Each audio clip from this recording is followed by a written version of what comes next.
আসসালামু আলাইকুম, নূর kitchen village food থেকে স্বাগতম। আজকে বানাবো থাই স্যুপ।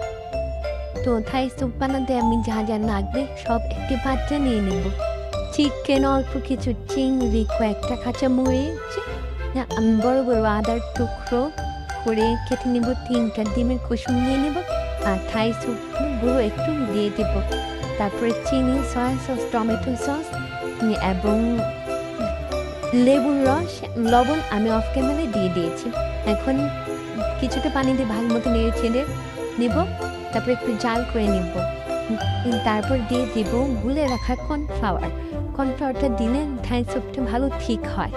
এর জন্য কর্নফ্লাওয়ার দিয়ে নেড়ে ছেড়ে বলক আসার পরে দিয়ে দেব লেমন গ্রাস। তো এই তো লেমন গ্রাস দেওয়ার পরে তৈরি। আর একটু বলক আনিয়ে নামিয়ে নেব গরম গরম থাই স্যুপ। এই তো থাই স্যুপ রেডি। তো এভাবেই বাসায় বানিয়ে খেতে পারেন আপনারা খুব সহজেই থাই স্যুপ। Thank you.